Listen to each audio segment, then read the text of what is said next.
La nación de Israel nació de una forma muy distinta a las demás. Por lo general, las naciones se forman alrededor de un grupo de personas que comparten un lugar en común. Los vecinos se asocian por intereses en común, cooperan entre sí, establecen un orden de beneficio mutuo. Un orden que tiene leyes y tiene un gobierno en común. A diferencia de la norma, Israel nació como una nación antes de tener tierra. Lo que los identificó como nación fue su relación con Dios. El Señor escogió a Israel para ser su pueblo especial y los israelitas aceptaron a Jehová como su Dios. En el desierto, el pueblo de Israel recibió sus leyes de convivencia aún antes de contar con el territorio donde ponerlas en práctica. En este capítulo 21 del libro de Éxodo vamos a encontrar las principales leyes de convivencia social. Vamos a presentaros la lista completa,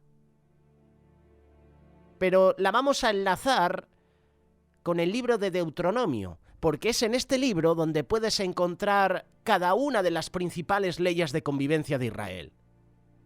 En este pasaje, Dios está enseñando a su pueblo a cómo vivir en justicia y en respeto.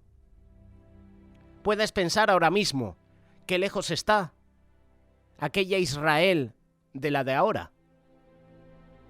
A lo mejor has pensado eso.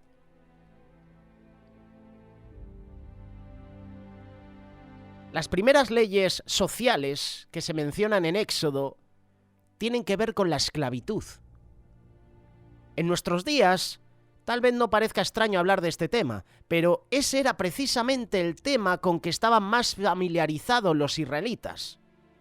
Acababan de ser librados de la esclavitud en Egipto, y Dios les enseña ahora cómo se trata justamente a un siervo o esclavo.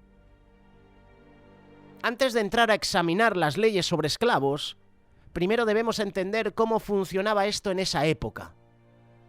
En tiempos bíblicos, las naciones hacían guerra con sus vecinos no solo para conquistar territorio, también para obtener esclavos y mano de obra barata. Era parte del botín. La segunda carta de Pedro, capítulo 2, verso 19, dice lo siguiente: porque el que es vencido por alguno es hecho esclavo del que lo venció. Y no solo está hablando de una esclavitud física, está hablando también de las cadenas y de esos pecados que cometemos que nos esclavizan. El que practica el pecado es esclavo del pecado. Así que este pasaje lo podemos entender de varias formas, porque el que es vencido por alguno es hecho esclavo de lo que venció. Si mi debilidad, por ejemplo, es la pornografía, el afán, el dinero, voy a ser probado, voy a ser tentado en esa área de mi vida. Y si caigo, soy esclavo de ese pecado. Soy esclavo del que me ha vencido. En este caso, la pornografía, el amor al dinero, es mi amo. Esto le pasó al joven rico. Señor, ¿qué he de hacer para tener la vida eterna? Vende todo lo que tienes, dalo a los pobres. ¿Has guardado los mandamientos? Sí, todos los he guardado desde que era joven. Bien, una cosa te falta. Vende todas tus posesiones. Vende todo lo que tienes, dalo a los pobres. Y se fue triste, porque tenía muchas posesiones. El Dios de este joven era el dinero. Era el materialismo. Es decir, fue vencido por algo que lo tenía como Dios, porque el que es vencido por alguno es hecho esclavo del que lo venció. En el mundo antiguo, los conquistadores hacían lo que querían con los conquistados, pero no debía ser así entre el pueblo de Israel. Por primera vez en la historia, se pusieron límites a la esclavitud, y la principal razón por la que la gente caía en esclavitud en Israel no era por guerra, era por deudas, era por necesidad económica. No es que alguien fuera a someter a otro para ser su esclavo, sino ellos mismos lo solicitaban por necesidad, tal como se explica en el libro de Levítico, que próximamente estudiaremos. Levítico capítulo 25, verso 39 y 40. Y cuando tu hermano empobreciere, estando contigo, y se vendiera a ti, no le harás servir como esclavo, como criado, como extranjero estará contigo, hasta el año del jubileo te va a servir, o te servirá. Cuando una persona cae en tal crisis económica que no puede salir adelante por sí solo, entonces se veía en la necesidad de, entre comillas, venderse como esclavo para cubrir sus deudas o necesidades. Y en muchas ocasiones ofrecían el trabajo de sus hijos, en tanto podían recuperar el dinero suficiente para redimirlos. Y Jesús, lo creas o no, dio un ejemplo de esto en una parábola. Mateo capítulo 18, verso 23 en adelante. Por eso el reino de los cielos puede compararse a cierto rey que quiso ajustar cuentas con sus siervos. Y al comenzar a ajustarlas, le fue presentado uno que le debía 10.000 talentos. Pero no teniendo él con qué pagar, su señor ordenó que lo vendieran junto con su mujer e hijos y todo cuanto poseía, y así pagara la deuda.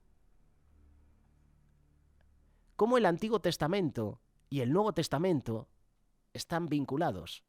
Y a lo mejor lo que lees en el Antiguo Testamento no lo entiendes, pero cuando lo comparas con el Nuevo Testamento, en este caso con esta parábola de Jesús, entonces conoces. Desconocíamos este pasaje de Levítico 25, pero cuando lees la parábola de Jesús sales de dudas y entiendes por qué se tenían que vender a otras personas. En la actualidad, la esclavitud no es una práctica generalmente aceptada, aunque hay países donde hay trata de personas. Sin embargo, todavía existen algunas formas de esclavitud. Por ejemplo, la trata de blancas, es decir, la venta de mujeres para someterlas a la prostitución obligada. Esto pasa mucho en países del este, aquí en Europa. ¿Te has dado cuenta cuando en Hollywood se presenta una película sobre la trata de blancas? En la mayoría de los casos, ¿de dónde viene esa trata de blancas? Del este de Europa. Rusia, Rumanía, Bulgaria, Hungría. Parece que es el lugar donde ha nacido la trata de blancas. Pero esto está ahora en todo el mundo. No solo en el este de Europa. Está hasta en el continente africano. Está en toda América Latina, en los Estados Unidos, en Canadá. Está en Europa. Está en Oceanía. Hay trata de blancas. Esto es ilegal, pero tristemente esto se ha propagado a nivel mundial. Esta es una forma de esclavitud. También está la esclavitud por deudas. En algunos países subdesarrollados aún se practica la esclavitud por deuda. Debemos reconocer que cualquier deuda es un tipo de esclavitud espiritual por principio. Si alguien se endeuda, se vuelve dependiente de quien le prestó, tal como dice el proverbio. Proverbio 22, verso 7. El rico domina a los pobres y el deudor es esclavo del acreedor. Ese es otro tipo de esclavitud. Luego tenemos la esclavitud al pecado, que esta es la que en infinidad de ocasiones te compartimos y nos han compartido en la iglesia. Aunque nos creamos ser libres, la realidad es que todos nacemos como esclavos del pecado. Juan capítulo 8, verso 34. Jesús le respondió: de cierto os digo, que todo aquel que hace pecado, esclavo es del pecado. Prenderán al impío sus propias iniquidades, y retenido será con las cuerdas de su pecado. Esta es otra forma de esclavitud. El pecado nos hace esclavos. Pero ¿sabes una cosa? Hay una salida para la esclavitud al pecado. Y Pablo lo explica en Romanos capítulo 6, verso 16. ¿No sabéis que si os sometéis a alguien como esclavos para obedecerle, sois esclavos de aquel a quien obedecéis, sea del pecado para muerte o sea de la obediencia para justicia? Mira qué ¿Qué versículo nos regala Pablo ahora?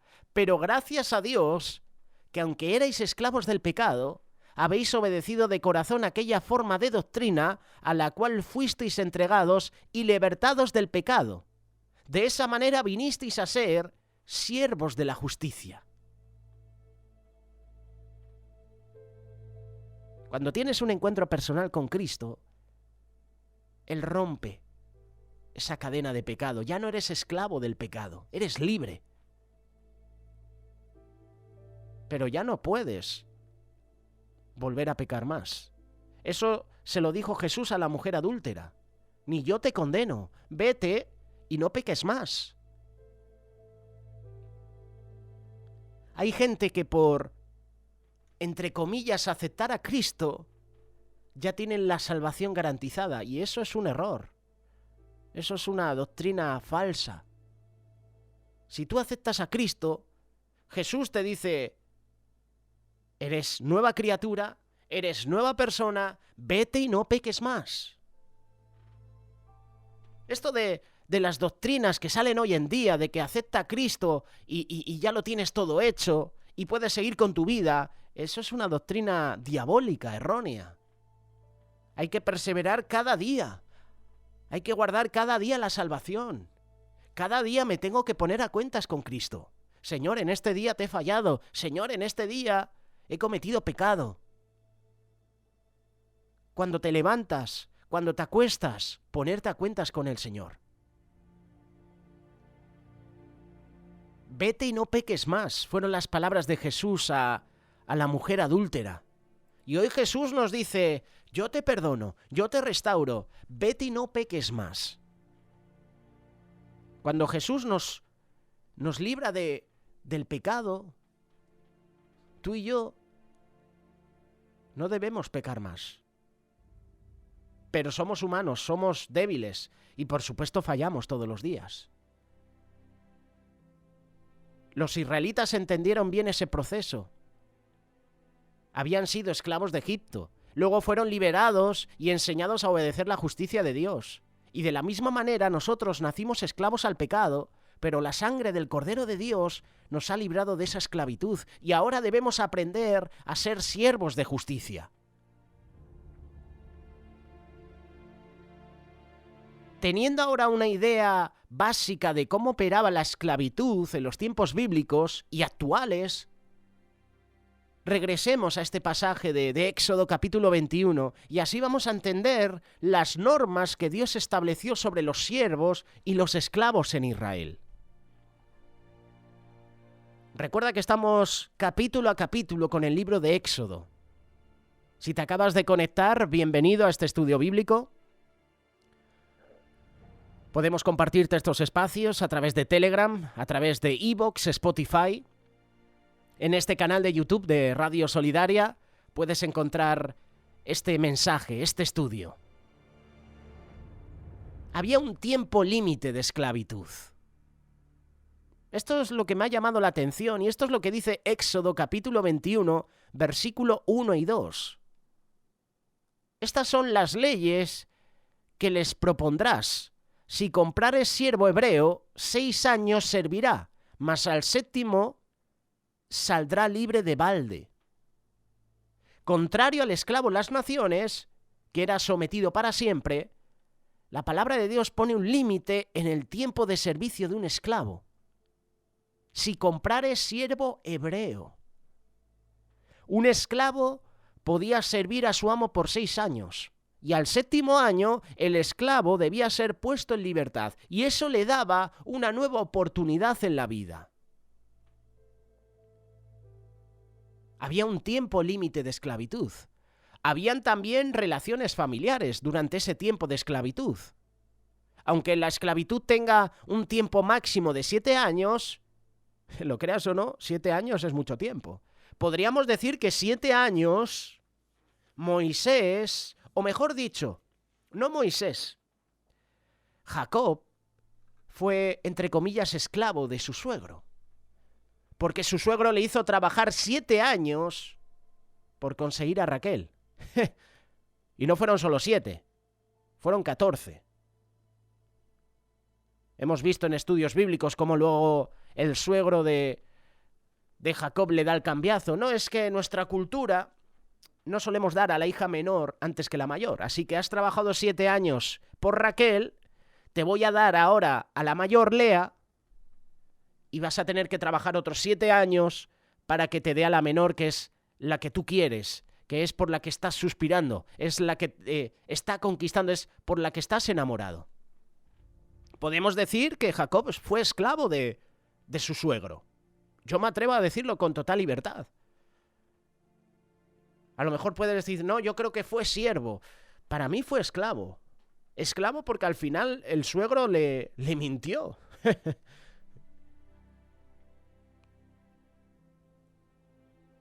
Danos tu opinión. ¿Siervo o esclavo? ¿Jacob fue siervo o esclavo de su suegro? Yo digo esclavo, pero tú puedes dar tu opinión al respecto.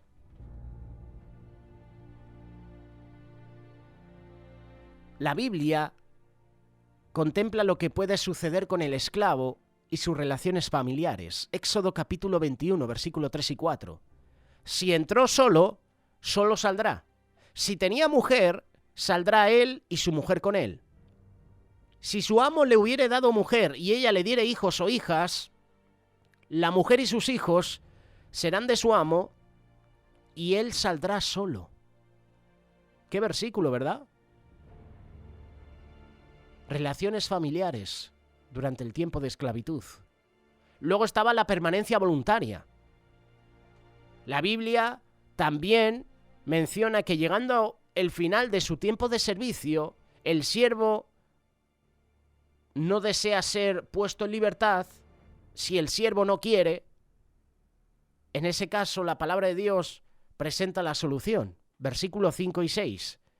Y si el siervo dijere, yo amo a mi señor, a mi mujer y a mis hijos, no saldré libre. Entonces su amo lo llevará ante los jueces y le hará estar junto a la puerta o el poste, y su amo le horadará la oreja con lesna y será su siervo para siempre. Horadará la oreja con lesna. Es decir, te voy a poner un pequeño pendiente, ¿no? Te voy a hacer una pequeña marca en tu oreja.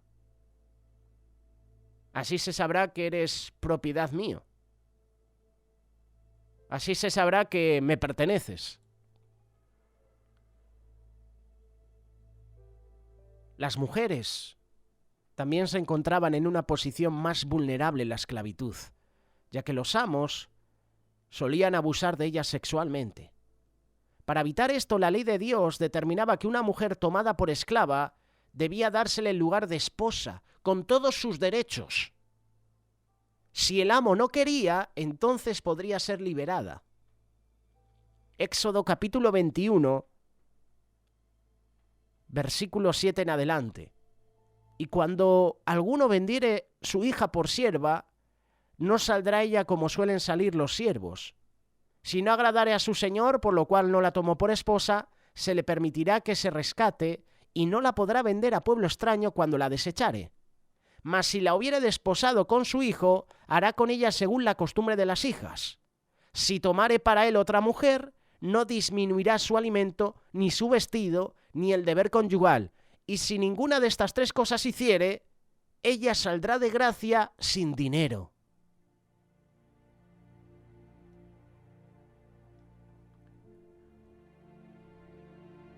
Impactante, ¿verdad? Estos versículos, este pasaje de Éxodo capítulo 21.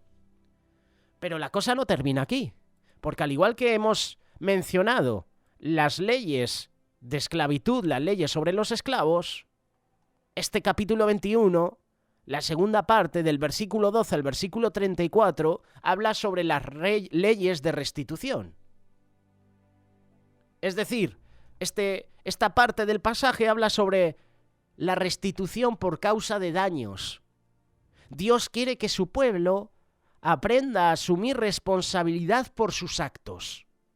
Según sea el daño, así será la pena.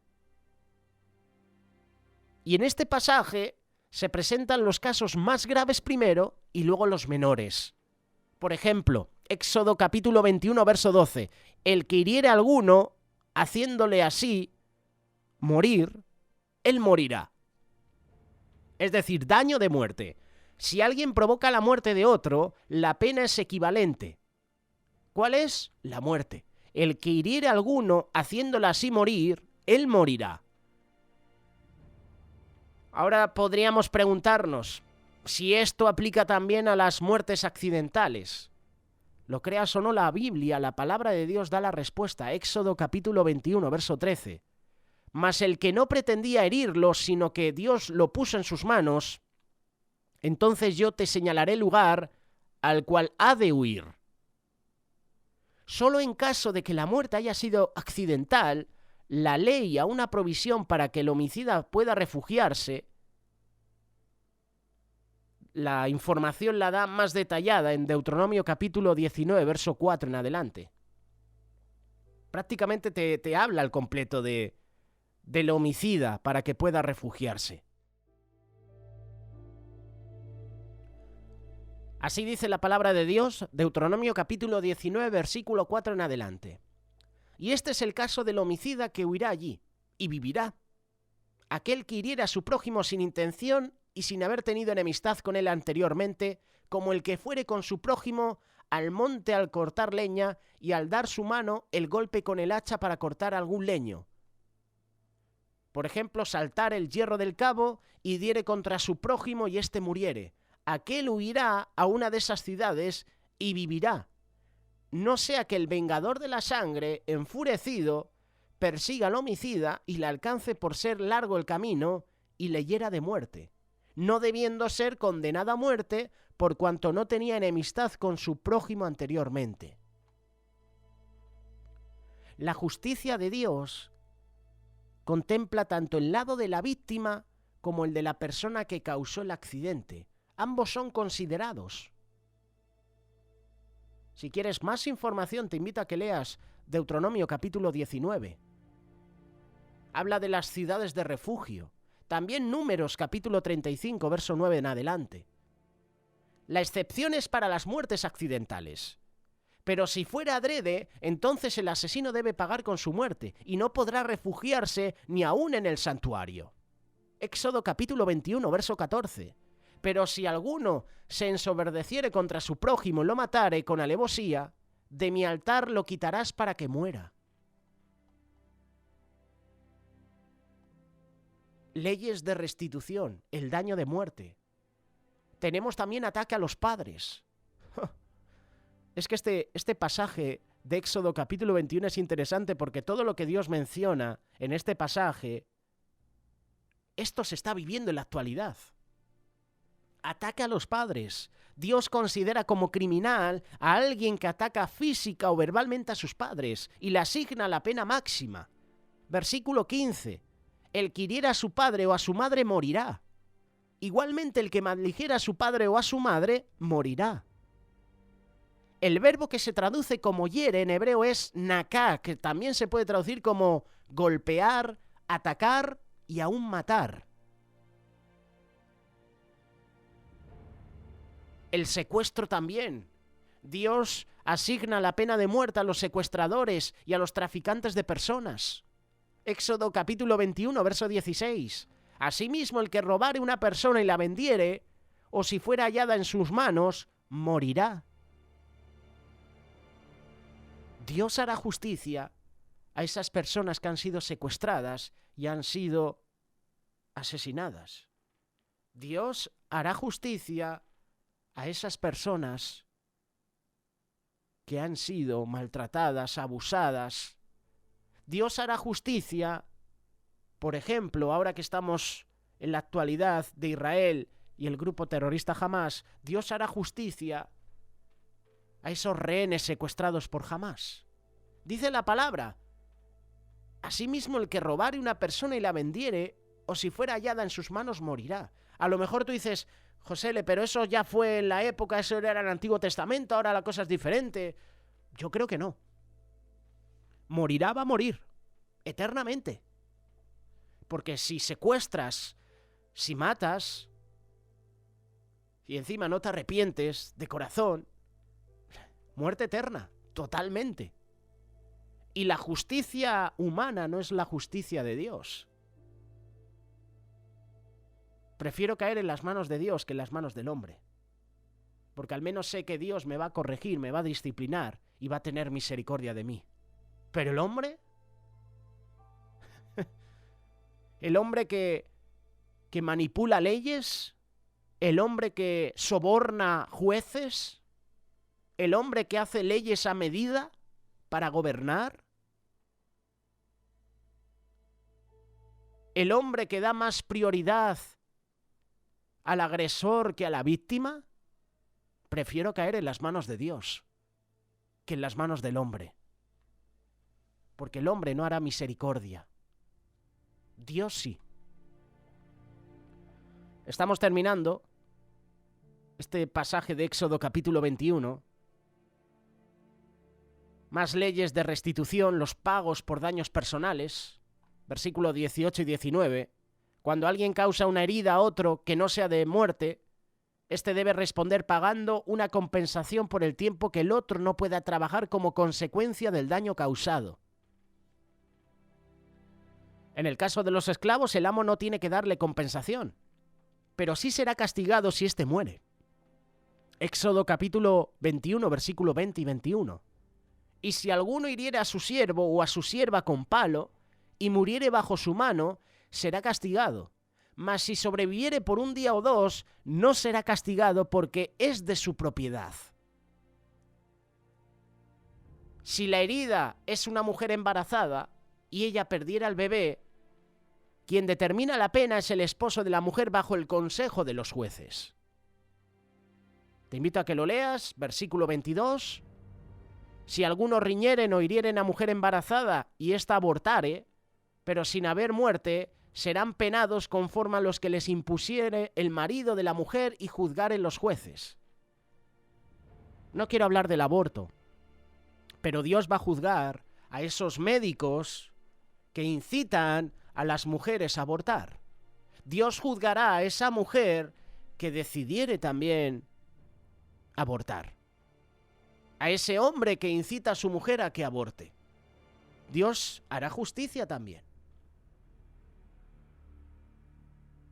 Tenemos el ojo por ojo. ¿Cuántas veces hemos escuchado esta expresión, ojo por ojo, diente por diente? Muchas veces la malinterpretamos. No es un concepto de venganza. Esto es un error que nuestra sociedad nos está metiendo en nuestra mente. El ojo por ojo, diente por diente, no es un concepto de venganza, es un principio de justicia. Es una norma de compensación y de restitución que determina que la persona que ha causado una pérdida debe pagar conforme a la medida del daño que provocó. Versículo 23. Mas si hubiere muerte, entonces pagarás vida por vida, ojo por ojo, diente por diente, mano por mano, pie por pie, quemadura por quemadura, herida por herida, golpe por golpe. Si alguien hace daño a otro, éste debe responder a la medida y compensar el daño que causó. En el caso de los esclavos, la compensación se maneja de forma diferente por su posición. Versículo 26 y 27. Si alguno hiriere el ojo de su siervo o el ojo de su sierva y lo dañare, le dará libertad por razón de su ojo. Y si hiciere saltar un diente de su siervo o un diente de su sierva, por su diente le dejará ir libre. Hay otros daños también, y Dios hace responsable a las personas por accidentes relacionados con los animales de su propiedad. El versículo 28 menciona, si un buey acorneare a hombre o a mujer y a causa de ello muriere, el buey será apedreado y no será comida su carne, mas el dueño del buey será absuelto. Si se descubre que el dueño sabía que el animal era peligroso, pero no hizo nada para evitar la tragedia, entonces la pena será más severa. Por tiempo, te invito a que lo leas, versículo 29, Éxodo capítulo 21. La ley de Dios también lleva a asumir la responsabilidad por los descuidos en la propiedad. Si alguno abriere un pozo o cavare cisterna y no la cubriere, y cayere allí buey o asno, el dueño de la cisterna pagará el daño, resarciendo a su dueño, y lo que fue muerto será suyo. Versículo 33 y 34. Otro ejemplo lo vemos en Deuteronomio, capítulo 22, verso 8. Cuando edifique casa nueva, le harás un muro a tu azotea para que no traigas culpa de sangre sobre tu casa si alguno se cayera de ella. Por principio, Dios nos enseña que cada uno somos responsables por nuestros actos, por nuestra propiedad, y parte de ello es prevenir y pagar por los daños causados. Nuestra nación, España, necesita la ley de Dios. Necesitamos que estos estatutos de Dios, la palabra de Dios, sea una prioridad en esta nación, sea una prioridad en tu nación, porque si la palabra de Dios no es importante en nuestras vidas, si apartamos a Dios de nuestras vidas, entonces viene el caos, viene la destrucción, y eso es lo que estamos viviendo en nuestro país, y esto es lo que están viviendo muchos países. Hemos decidido vivir alejados de Dios. Las cosas de Dios no son importantes para nosotros. Y así nos va en la vida. Si decides vivir alejado de Dios, prepárate para las consecuencias.